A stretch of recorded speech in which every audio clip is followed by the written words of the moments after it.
నా నా పేరు ఆత్రం సుశీల సార్. నా గ్రామం పేరు బాబేరా, బోత్ మండల్ సార్. నేను ఆదివాసీ గిరిజన గోండ్ మహిళ సార్. నేను అలాగే నా పేరు సుశీల, బోత్ మండల్. తర్వాత మా సంఘం పేరు సార్ జంగుబాయి సంఘం. బిఓ పేరు గణపతి సార్. అందులో నేను 2005లో నేను సంఘంలో జాయిన్ అయినా సార్. 2005లో జాయిన్ అయిన తర్వాత సబ్ద్రియాలు కానీ సిఆర్పికి చేసిన సార్. సిఆర్పి చేసిన తర్వాత 2008లో సార్ గ్రూప్ లీడర్ అయినా సార్.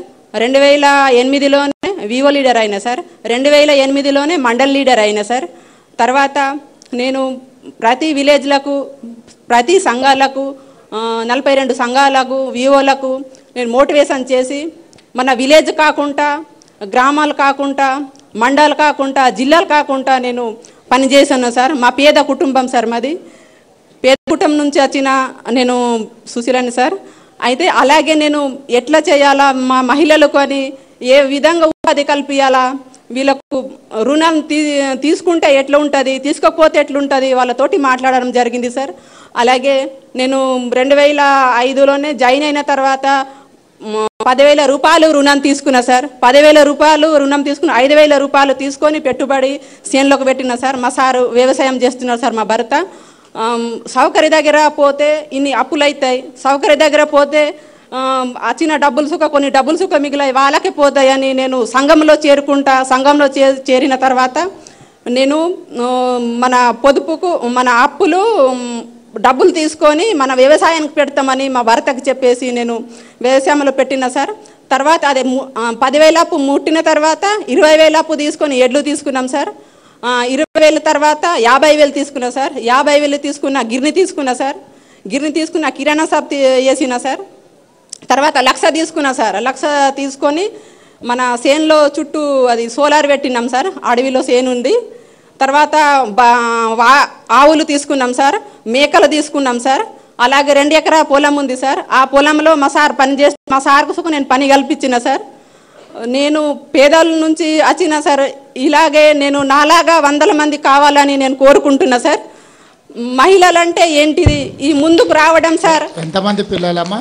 2 బాబులు సార్. ఏం చదువుకుంటారు? Degree final year sir. చిన్నోడు 10th క్లాస్ సార్. చిన్నోడు 10th, పెద్దోడు డిగ్రీ. బాగా చదివించుకుంటున్నావా? అవు సార్, ఇప్పుడు చదువుకుంటున్నారు సార్. 2 చదువుకుంటాను సార్. మా సార్ వ్యవసాయం చేస్తున్నారు సార్. మా భర్త ఇంటి ఆయనకు పని కల్పించినవు బాగానే ఉన్నది, కానీ కొడుకులను కూడా బాగా చదివించి IASలు IPSలు అయ్యేటట్టు బాగా చదివి తప్పకుండా సార్ మీద బాగా దృష్టి పెట్టు. తప్పకుండా సార్, తప్పకుండా సార్. పిల్లలు బాగా చదువుకున్నప్పుడే మీ జాతి కానీ మీ గూడాలు కానీ బాగుపడతాయి, ప్రాంతం అభివృద్ధి చెందుతుంది. బాగా చదివించు. చదువుకోవడానికి అవసరమైన సహకారం ఏం కావాలన్నా ఈ ప్రభుత్వం ఇస్తుంది. మంచి తల్లి.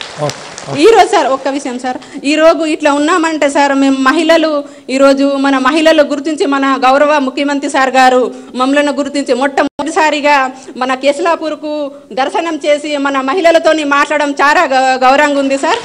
అలాగే నేను ఈరోజు మేము ఒక చిన్న ఉపాధి సంఘం నుంచి ఉపాధి దొరికిందని ITDAలో కోఆర్డినేటర్గా చేస్తున్న సాయి. 10,000 రూపాయలతోటి నేను ఆనాటి ప్రభుత్వం ఉన్నప్పుడు 10,000 రూపాయలు, 1 రూపాయి మిగిలిపోతుండే సార్. ఈనాటి ప్రభుత్వం వచ్చిందైతే 6,000 రూపాయలు నా చేతులు మిగులుతున్నాయి సార్. కేవలం మా ముఖ్యమంత్రి చేసిన సహాయం ఇది. మొట్టమొదటిసారి మన మహిళలకు గుర్తించి ఒక గుర్తింపు ఇచ్చిండో సార్ మా ముఖ్యమంత్రి సార్ గారికి. ప్రత్యేకంగా మా మహిళలు, మా తెలంగాణ మహిళలందరికీ, మా ఇక్కడ ఉన్న మహిళలందరికీ, పెద్దలకి నా యొక్క ధన్యవాదాలు సార్.